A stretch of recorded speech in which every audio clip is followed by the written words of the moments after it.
Millones de personas, especialmente mujeres y niños, caen en manos de redes de traficantes que, por la vía de la prostitución, las transforman en esclavas sexuales.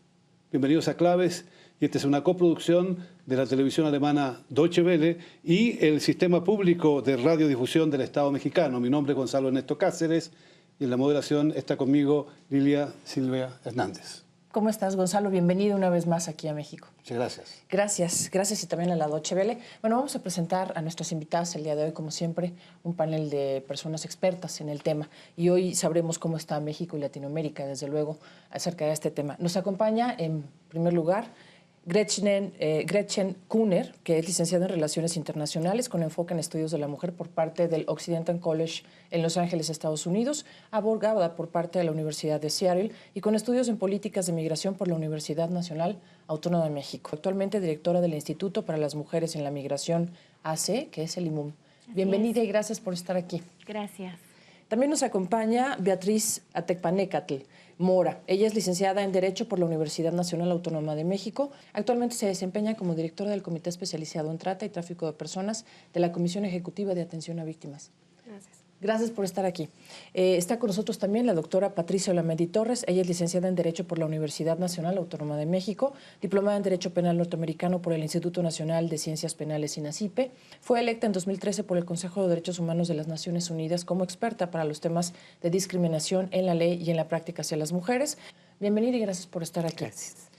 Y por último, pero no menos importante, está con nosotros la maestra Adriana González Veloz. Ella es maestra en Derechos Humanos y Democracia por la Flaxo, coordinadora del Programa de Derechos Humanos del Centro de Investigación en Desarrollo y Asistencia Social CIEDAS, AC, e investigadora de la Cátedra Extraordinaria Trata de Personas de la UNAM. Pues bienvenidas todas. Gonzalo. Gracias también de mi parte. Y hablar de trata de personas es referirse, como decíamos, a un delito que priva de la libertad a millones de personas en el mundo, especialmente mujeres y niños. ¿Qué dimensión ha alcanzado, doctora Patricia, este problema aquí en América Latina? Bueno, yo creo que América Latina es de las regiones de nuestro globo más afectada por la trata. Hay que recordar que somos un continente profundamente desigual, con enorme rezago en el acceso de las personas a bienes elementales. La trata de personas tiene condiciones favorables para desarrollarse en nuestro continente, porque utiliza esa pobreza, esa desigualdad, esa discriminación que le es favorable para convertirnos finalmente en mercancías. La trata de personas nos quita la calidad de seres humanos y nos vuelve mercancía, nos hace objeto. ¿Quiénes son las más vulnerables y los más vulnerables? Por supuesto, las mujeres, niñas y niños, eso está plenamente documentado, pero sobre todo las personas que tienen poco precario acceso, las víctimas más engañadas, más reconocidas, más fácil de enganchar cuando las desigualdades son tan grandes en nuestros países. Y eso acompañado quizás de que al problema hasta ahora no se le ha prestado la importancia que tiene y las autoridades, la política tampoco ha reaccionado para que haya una legislación que permita a las fuerzas policiales actuar para detener, al menos en parte, estos crímenes. Bueno, sí, nosotros como países llegamos a la legislación a partir de que en el año 2000 se aprueba en Naciones Unidas el protocolo adicional contra la trata de personas de la Convención de Delincuencia Organizada. En ese momento empieza un proceso legislativo, pero todavía en América Latina no logramos que se sancione todas las conductas de trata. Hay todavía una desigualdad entre países y muy marcado por un tema que seguramente es muy discutible y es el tema de si se sanciona o no la prostitución y demás. Y en nuestros países, lamentablemente, es un fenómeno brutalmente tolerado, aprobado, yo diría complacidamente aceptado, y eso obstaculiza en muchas ocasiones que la explotación sexual sea plenamente sancionada, como ya ocurre en países europeos. Pero ¿qué hay de quienes finalmente son los criminales, los que están enganchando, los que hacen de esto un negocio multimillonario? ¿Cómo actúan los criminales? ¿Cuál es la forma en la que van moviéndose? Un enganchador llamémosle, que traiga víctimas de otro país o que sea de manera interna. Es un sujeto que se conduce de manera seductora, a manera de pintar a las víctimas una expectativa de vida diferente, por lo que comentaba la doctora. Cuando las víctimas buscan salir de un núcleo, de una familia destrozada, de un nivel socioeconómico bajo, pues si llega un sujeto que les pinta un panorama muy bonito, un futuro muy bonito, es cuando estas personas se enganchan a ellos y es muy fácil para ellos irlas encaminando, primero enamorarlas, primero prometerles, y de una vez que las enganchan, comienza esta explotación. El perfil de un enganchador es justamente ese, un seductor, un sujeto que pinta un panorama, que trae un carro muy bonito, un sujeto que a lo mejor se viste muy bien, y esto es muy seductor para las víctimas, que son muy vulnerables, que viven en comunidades muy pobres y que de alguna manera tratan de salir de ello. Entre tanto, el negocio crece y crece y las víctimas son más y más. Pero también hay mujeres que se han organizado, o hay instituciones que están trabajando, fundamentalmente de mujeres. ¿Cómo es el trabajo que ustedes realizan? ¿Cuán difícil es ayudar a las personas que caen en redes de trata? ¿Y se sienten ustedes respaldadas por la política para hacer estos trabajos? Nosotros empezamos a ver qué está pasando con las mujeres en estas situaciones migratorias y dónde es donde nosotros podríamos apoyar a mujeres que son víctimas de trata, que a lo mejor originalmente pensaban que iban a migrar, ¿no?, para tener mejores calidades de vida. Y hay muchas organizaciones, tanto en América Latina como en México, como en Estados Unidos, que trabajan con víctimas. Entonces es más un trabajo de hormiga, de apoyar a mujeres una vez que a lo mejor han salido de la trata de personas, o identificar para que salgan de la situación de trata. Y luego es después qué necesitan. Y hablando con las mujeres que han podido salir de situaciones de trata, muchas veces es: quiero estar con mis hijos, sobre todo si están en otro país. Entonces ahí, en nuestro caso en particular, trabajamos casos de reunificación familiar entre mujeres que están como víctimas de trata en Estados Unidos, pero sus hijos se quedaron aquí. Y es muy difícil porque muchas veces los niños y niñas o sus hijos están con los familiares del tratante. Entonces es un procedimiento muchas veces muy delicado, que hemos trabajado muy bien con FEDINTRA, con las autoridades de Estados Unidos. Entonces, en ese sentido, sí nos sentimos apoyados, pero también hemos tenido situaciones que han puesto en situaciones de peligro al personal de la organización, y tuvimos que tomar medidas para entrar a, por ejemplo, el mecanismo de defensores, para un poco fortalecer nuestro trabajo y nuestra forma de trabajar.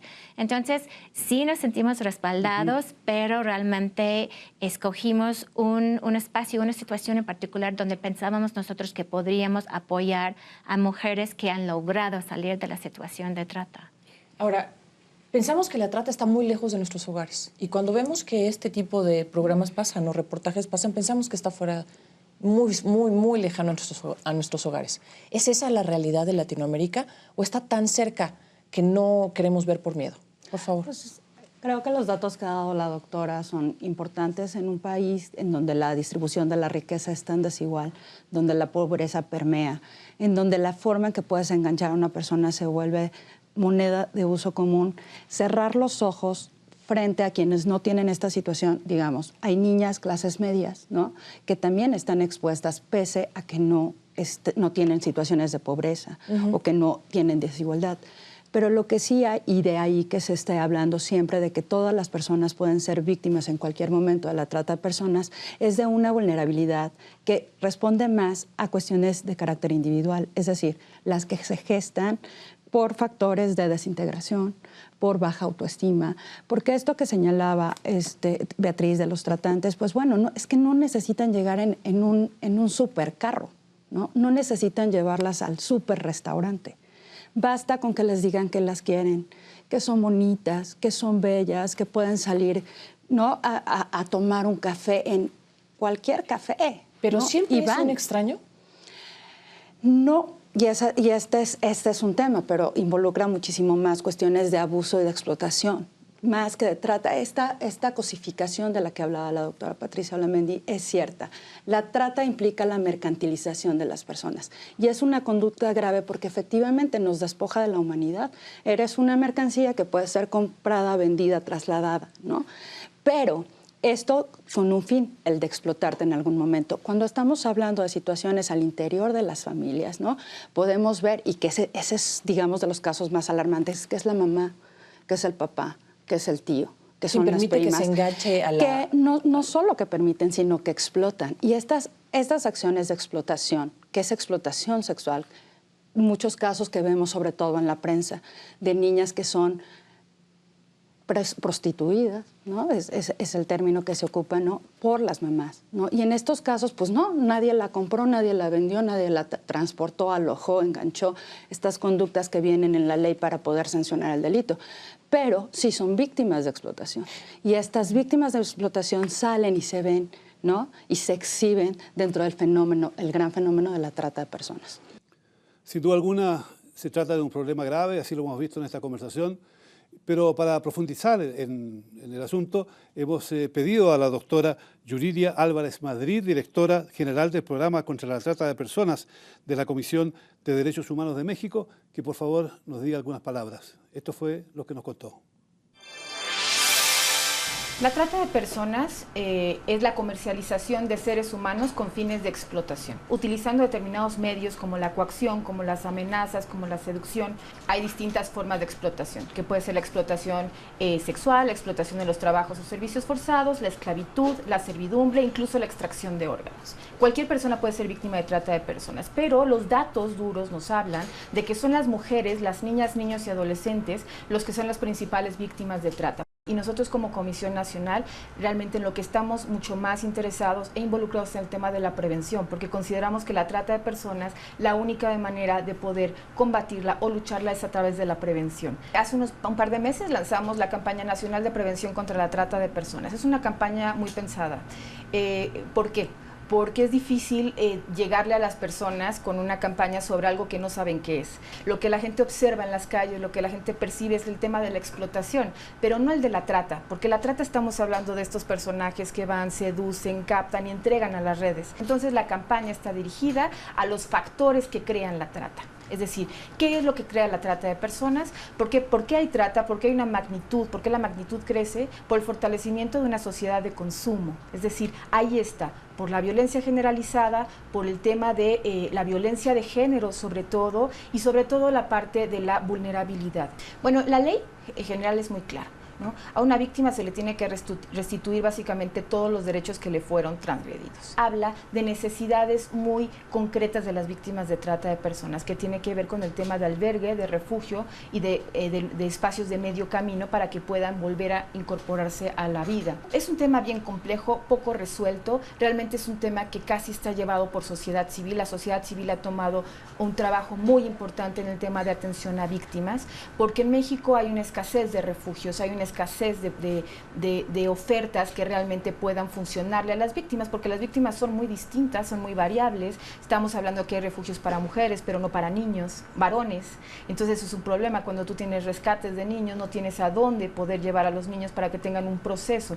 Los procesos de recuperación son largos. No estamos hablando de una víctima de secuestro que es rescatada y regresa a su familia. Estamos hablando de muchas veces de mujeres que no pueden regresar a sus comunidades. Estamos hablando de hombres que no reconocen ser víctimas de trata de personas. El reto principal para mí es que como sociedad primero reconozcamos que existe el fenómeno. Los retos tienen que ver con prevenir. Para mí eso es lo más importante. Los niños y los adolescentes, las niñas y los adolescentes son los más vulnerables. Ante esto, ¿qué legislación les protege? ¿Cómo las autoridades han hecho para proteger a estos niños y niñas y adolescentes delante de las redes criminales? Por favor. Bueno, actualmente tenemos una ley, la Ley General para prevenir, sancionar los delitos en materia de trata de personas. El nombre es larguísimo, ahora está en un proceso de reforma, pero efectivamente esta ley, lo que es una ley de aproximadamente 126 artículos, una ley muy compleja porque integra 26 tipos penales. De estos 26 tipos penales son 3 que se refieren de manera específica a la explotación de niñas, niños y adolescentes en la Prostitución es un término complicado porque en niñas y niños este término no debería utilizarse, pero que se utilizan para la prestación de servicios sexuales comerciales, que es en realidad lo que en esta ley viene como sanción de conducta delictiva.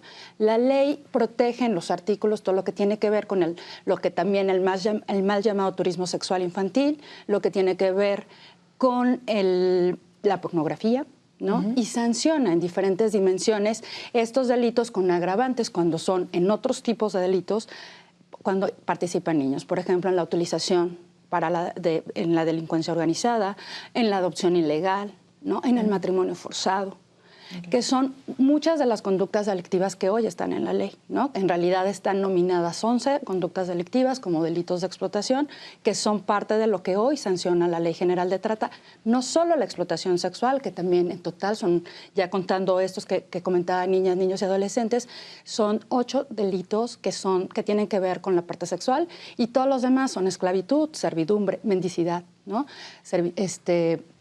Trabajo forzado, ¿no? Que en realidad no se conoce tanto, pero que ahí, sobre todo en lo que tiene que ver trabajo forzado, lo que tiene que ver con mendicidad, empezamos a encontrar sentencias. ¿Qué tanto realmente hay sentencias en contra de ellos?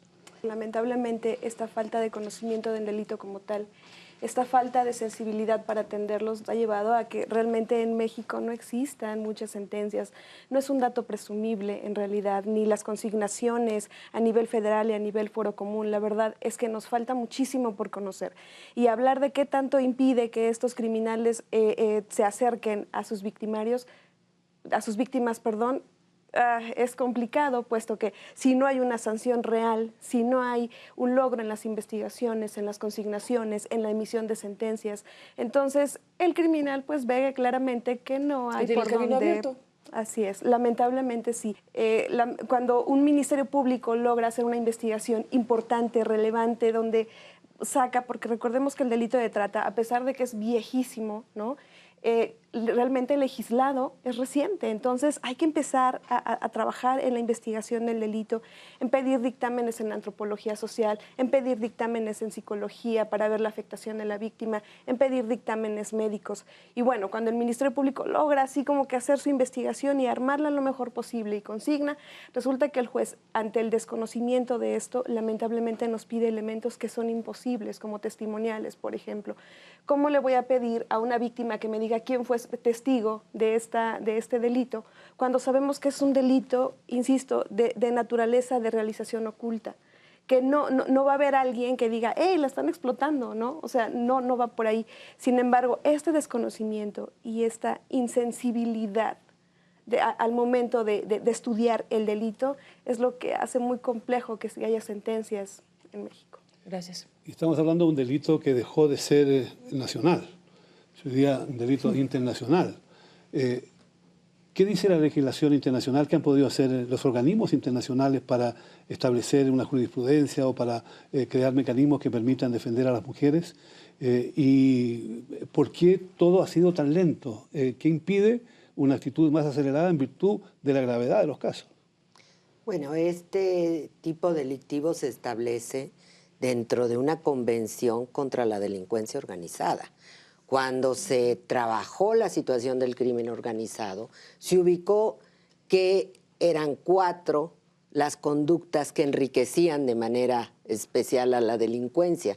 Una, el tráfico de drogas; otra, el tráfico de seres humanos, ese traslado de un lugar a otro; el tráfico de armas; y por último, la trata de personas. Esas investigaciones que hizo las policías internacionales descubrieron cómo mujeres, niñas y niños principalmente eran trasladados de un lugar a otro para fines de explotación sexual. Cuando se construye el protocolo contra la trata de personas, que es el marco que nos rige a todos los países, se pone un énfasis que a mí me gustaría dejar muy claro. El énfasis del protocolo es la protección de las personas víctimas de trata.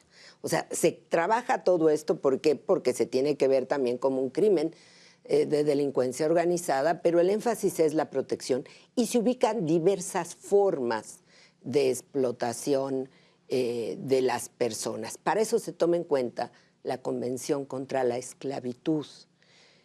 Por eso muchas leyes recogen el término esclavitud. Y por eso existen en la legislación y en el mismo protocolo cuestiones como, por ejemplo, el matrimonio forzado, el rapto, el matrimonio de niñas, que es una forma de entregar, la explotación laboral, que es muy común en nuestros países, lamentablemente, donde te entregan un niño o una niña para trabajos domésticos, entre comillas, y termina siendo explotado. Y con énfasis incluso en el trabajo que hace el crimen organizado. No solo la seducción y el engaño, esa es una parte de los tratantes. En México conocido, en Tlaxcala, básicamente, que está, yo he hecho varias investigaciones, pero en México, como en otros países, está el secuestro, está la sustracción de personas, están los anuncios engañosos que se ponen en la televisión. Por supuesto, está el crear situaciones como te voy a hacer actriz mañana, modelo pasado, etcétera. Y hay expectativas lógicas que tienen las jóvenes en cuanto a mejorar su nivel de vida. Pero tenemos también un grupo que funciona de delincuencia con la complicidad social, porque la gente se calla, y con la complicidad muchas veces de gobierno. Casi todas estas redes tienen gente en la policía, en las fiscalías, en los jueces que finalmente les dan esta protección para actuar. ¿Qué está sucediendo ahora? Pues está habiendo reportes internacionales. A mí me parece que son muy importantes los reportes internacionales porque nos coloca en un panorama de gravedad. En el caso, por ejemplo, mexicano, pues es un país con foco rojo porque es un país de traslado, es un país de origen y es un país de consumo.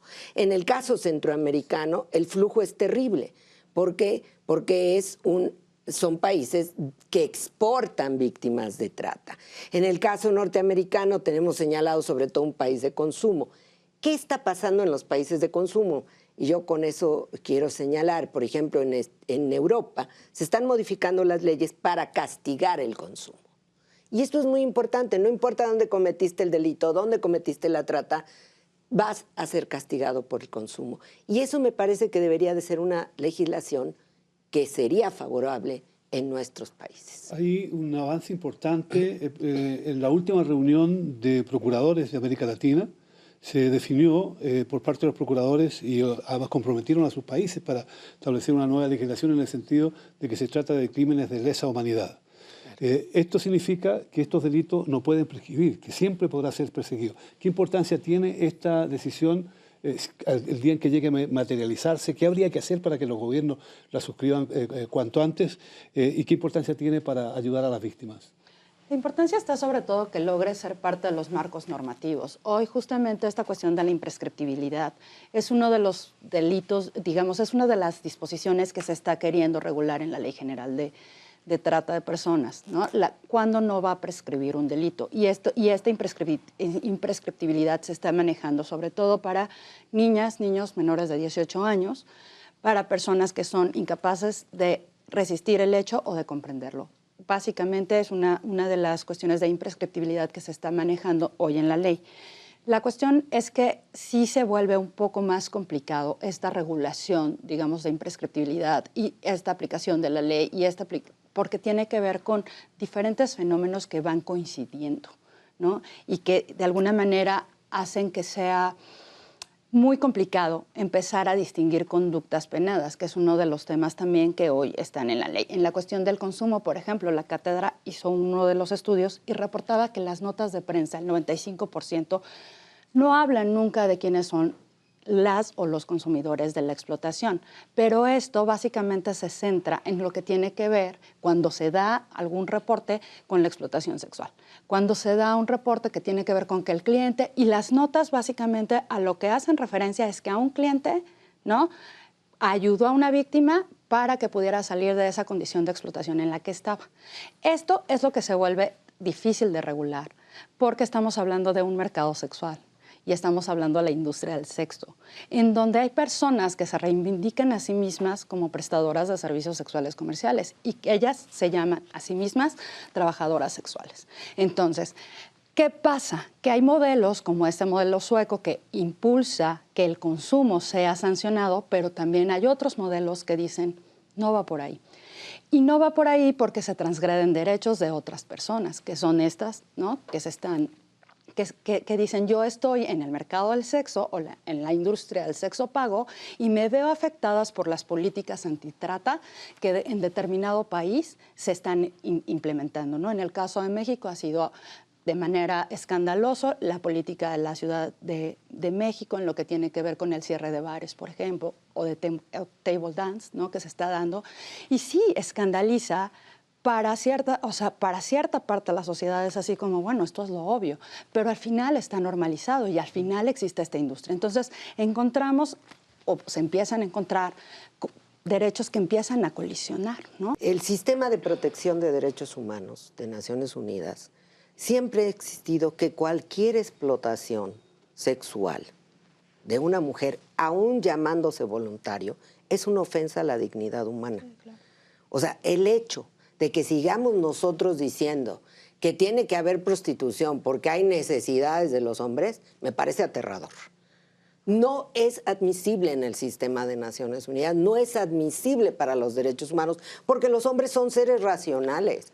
No podemos seguir pensando en que las mujeres vamos a seguir estando pendientes para satisfacer a los hombres. Me parece que es un debate. La otra es que hay resoluciones del sistema de Naciones Unidas, sobre todo las convenciones contra la esclavitud, que dejan muy claro que en países como el nuestro, y como la mayoría en América Latina, una mujer no tiene la capacidad real, por las condiciones en las que crece, de discriminación y desigualdad, poder decidir si quiere incorporarse o no al mercado, entre comillas, del sexo, que ya el nombre me parece aterrador de entrada. Yo creo que nunca vamos a acabar con esa complicidad si nosotros tampoco no asumimos que hay un trabajo serio, real, y que no tenemos capacidad en países con tanta desigualdad poderse incorporar a esto. Entonces, yo sí creo que es un debate que tiene que partir de las obligaciones del Estado en la protección a las personas. Si una persona ha tenido acceso a todo, sus derechos, sus posibilidades de desarrollo y toma una decisión como esta, estaremos hablando de libertades. Pero en países como los nuestros, donde la mayoría de las mujeres que son obligadas a estar en esto, son por circunstancias personales de pobreza extrema o desigualdad.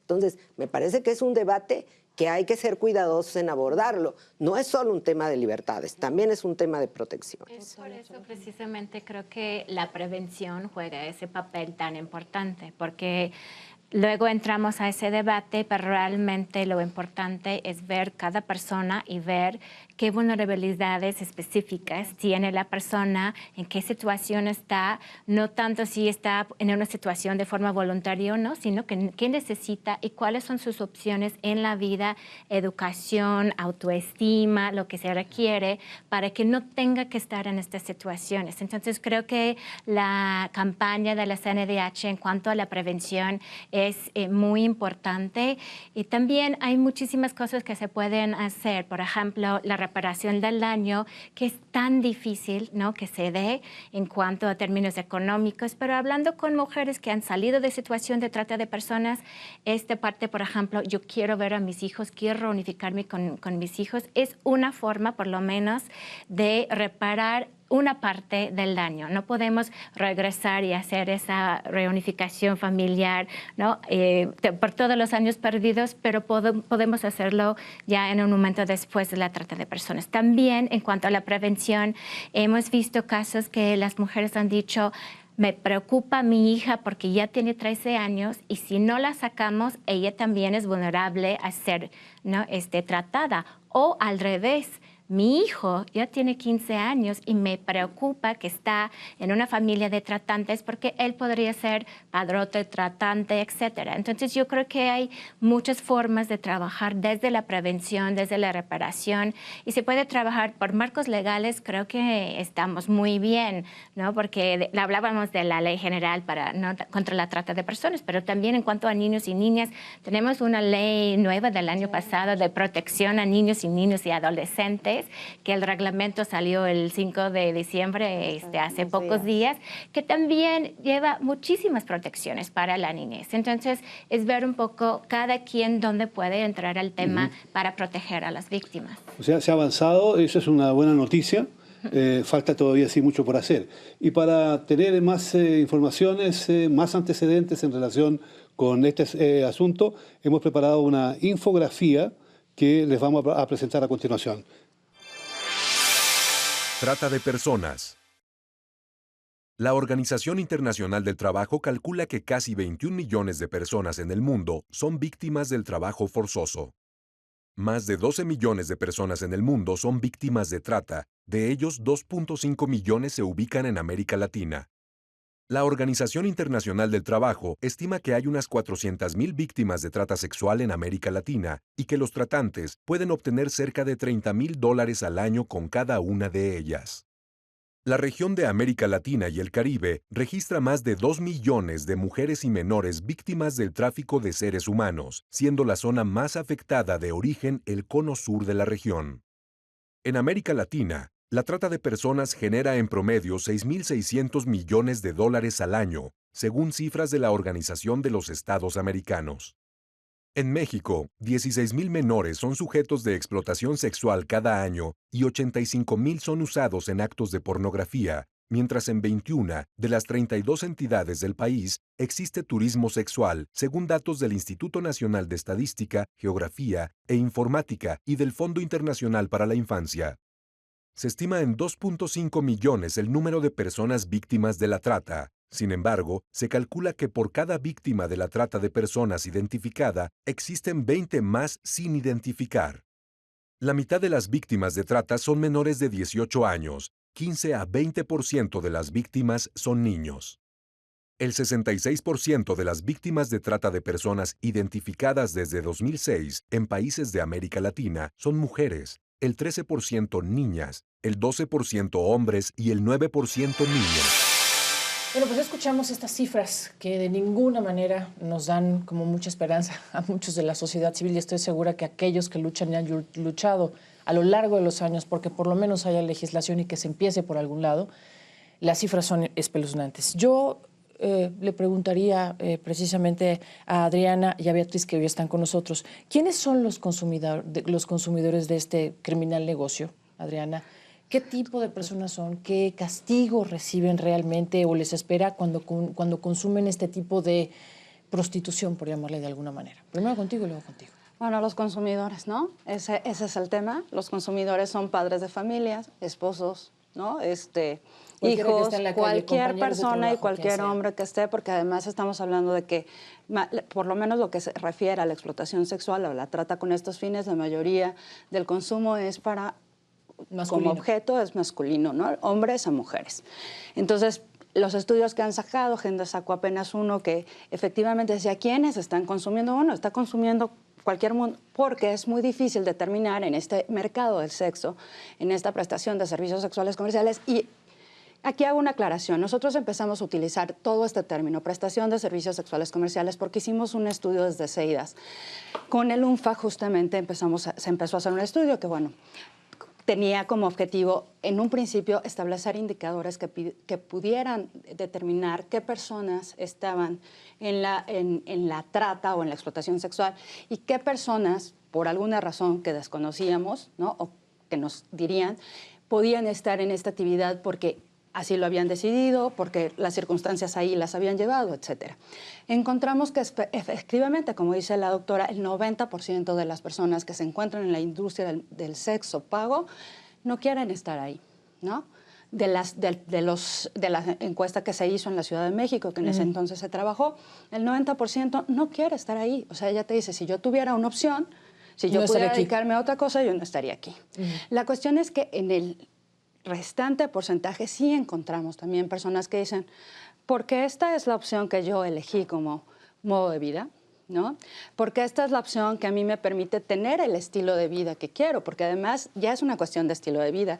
Nos llamaba muchísimo la atención, encontrábamos, por ejemplo, el caso... Pero eso, perdona, eso tiene que ver más bien con una chica o una mujer que se dedica voluntariamente a la protección. Sí. Pero en el caso de la trata, la situación es completamente diferente, porque son personas que están obligadas. Exacto. Y generalmente no por un muy largo plazo. El 90%, sí. Y por eso mismo quería comentarlo, porque entonces en esta industria del sexo pago, en donde hay personas que se dedican a esta actividad dicen, yo no soy víctima de trata, y sin embargo viene un operativo y me dicen, tú eres víctima de trata porque el consentimiento no se anula cuando hay un caso de trata. Es decir, no es que quieras estar aquí, tú no quieres estar aquí, pero tienes que estar aquí porque hay condiciones que te obligan a estar aquí. Entonces, esta discusión que se está dando es la que no permite, ¿no? o que hace muy dificultoso distinguir entre una actividad y otra y entre cuándo se están vulnerando o no derechos. Ha sido muy complicado porque se suma a estas personas que están en la industria del sexo pago, que es amplísima, que es grandísima, son contadas o contabilizadas como víctimas de trata o como víctimas de explotación sexual